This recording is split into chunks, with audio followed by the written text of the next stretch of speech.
Nginibingelele nginamukele kuphina kuphela nibukele khona i-MNTV channel okubingelelayo ngumsizi ngumfana kaNtshangase.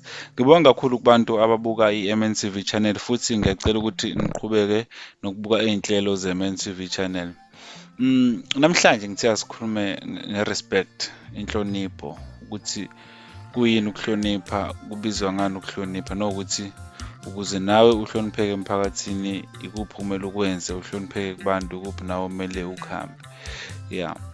Okokuqala baye bethi abantu uma uzihlonipha wena nabantu bazokuhlonipha. Uma uhlonipha abantu nabo futhi bazokuhlonipha. Ukusho ukuthi ukuhlonipha kufanele kuqale kuwe ukuze nomphakathi nabantu bekwazi ukukuhlonipha. Ukuhlonipha-ke iBhayibheli like lithi kwabalifundayo lithi hlonipha omdala nomncane ukuze insuku zakho zande ezweni. Uma uhlonipha umuntu omdala ngicabanga ukuthi la khona othola khona ukuhlonipheka nakubo abantu abadala, futhi uma uhlonishwa abantu abadala kulula ukuthi ontanga yini bakuhloniphe. Ukuhlonipha-ke akukhona ukubingelela nje kuphela. Ukuhlonipha ukwazisa omunye umuntu ozohlangana naye noma ohlezi naye ngaleso sikhathi noma okhuluma naye. Indlela wena okhuluma ngayo nomuntu iyona ndlela ekukhombisayo nendlela ekhombisa ukuthi lo muntu lo ufanele ukuhlonishwa na. Kunomuntu, mina ngiye ngithi uma ufuna ukuthi abantu bakuhloniphe nihlangene, awungabi siye umuntu othanda ukuphawula njalo. Okungcono bakuze kuba abantu bethe mfoka sibanibani awuphawule phela nawe bese siwuvala umhlangano, ungabe nguwe olokhu ukhuluma njalo. Sikhulume ngokuhlonipha-ke enganeni kumuntu osemusha, ehlonipha umuntu omdala. Noma ukhuluma akubonakala ukuthi ukhuluma nomuntu omdala. Ngisho ukuthi umuntu omdala uyakuhlonipha noma akasebenzi, kodwa akubonakala ukuthi umuntu omdala lo ukhuluma naye, nawe ukhuluma naye. Mina ngikhule ngazi ukuthi uma ukhuluma nomuntu omdala ukhuluma nawe uthole isiqoko. Namanje futhi angikhulumi nomuntu omdala ngithole isiqoko. Ngiyazi abanye bake bethi old school, kodwa indlela esifundiswe ngayo emakhaya inhlonipho iyona ndlela ehlonipha ngayo abanye abantu ngaphandle, na indlela futhi engenza ukuthi nawe insuku zakho zande ezweni. Angicabangi ukuthi ukuya esontweni kwanele uma ungakwazi ukuhlonipha umuntu omdala, uma ungakwazi ukuhlonipha umuntu ongangoma wakho. Uma kuthiwa hlonipha umzali wakho, akusho ukuthi hlonipha umzali wakho okuzalayo straight. Khulunywa ngumuntu ongangoma wakho ngaphandle.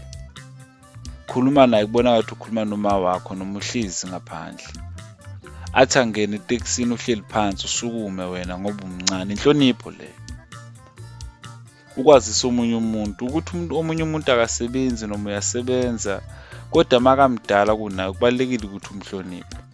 Nongangayo kubalulekile ukuthi umhloniphe, kodwa ngithi angigcizelela ekutheni ngoba into eyenzeka manje thina abantu abasebasha sithola imisebenzi lesiyitholile isenza sihlonipheke kakhulu kubantu abadala bese sigcina sikhohle ukuthi sibangakanani nathi. Umuntu afunde kuze kweqe.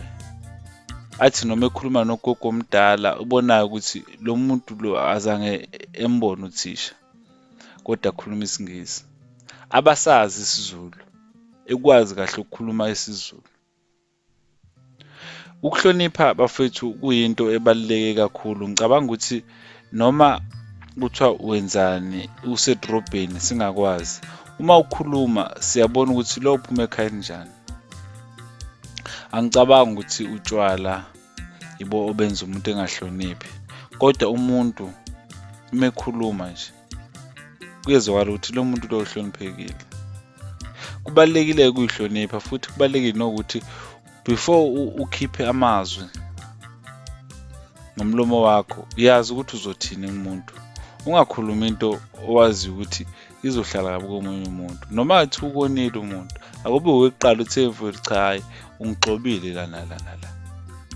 Asikhulume le ndaba sedlulisa ngenhlonipho. Hayi ukuthi nje njalo wena uviolent ngisho ukhuluma amagama okhulumayo aziswana. Awukwazi ukuhlonipha omunye umuntu uthi wena angeke uzwe ngomunye umuntu. Yabona uma uwumuntu emhlabeni ulo nhlobo yomuntu othi yena angeke ezwe ngomunye umuntu, showcase lapha ukuthi angeke uye phambili, ngoba ulwazi sithola ukuthi sizwe sixoxe ngabanye abantu abanezinto engaphezulu kunathi, sikhulume nabo besitshene lokhu abasitshena khona, sikuthathe okunye futhi singakuthathi, ngoba akuyona yonke into itshelwa umuntu omdala right, ngoba kunomuntu omdala oyingane. Angazi ngayibheka kanjani le, but kunomuntu omdala onomqondo wobungane, ngingasho kanjalo, because kunomuntu omdala. Mina ngiye ngibone uma ngiphuma ngi-check-a la ngaphandle futhi ngihlezi esipotini, umuntu ngenxa yokuthi ingane ikwazi ukumthengela utshwala ukuthi aphuze, uzoyitshena into e-wrong, ne, uzoyitshena into efuna ukuyizwa, akayitsheni iqiniso. Kubaluleke kabi bafethu ukuzwa umuntu omdala ethi ngiyabonga mfana wami, athi ngiyabonga sibanibani, esho isibongo sakhe, athi ngiyabonga Ntshangase, ngiyabonga Mgasi. Umuntu omdala, lokho kubonga kwakhe yikho okukhanyiselayo, lokho kubonga kwakhe yikho kupha iy'nhlahla nawe ukuthi kwande izinsuku zakhe ezweni. Akukhona ukuthi uye esontweni everyday. Kunomuntu ophuzayo, kunomuntu odakwayo, kodwa umaziyo umuntu omdala, umaziyo omunye umuntu. Ukuthi wena uye esontweni every time, every Sunday, every Saturday, akusho ukuthi lokho uyahlonipha, because ungaya esontweni kodwa ungakwazi ukuhlonipha omunye umuntu. Ngiyacela ukuthi singabantu abasha ngesibuye lo nembeza bokwazi umuntu omdala ukuthi umuntu omdala uwubani, futhi umuntu omdala kumele simhloniphe kanjani. Ngibonga kakhulu kubo bonke abantu ababukele i-MNTV channel. Ngiyacela ukuthi niqhubeke nokubuka izinhlelo ze-MNTV channel. Ungakhohlwa ukusubscribe, ungakhohlwa ukushare, ungakhohlwa ukukhomenta, kodwa ngiyacela ukuthi siqhubeke sazi ini inhlonipho. Ayikho into ebaluleke njengenhlonipho. Asivale lapho eyanamhlanje. Ngibonga kakhulu.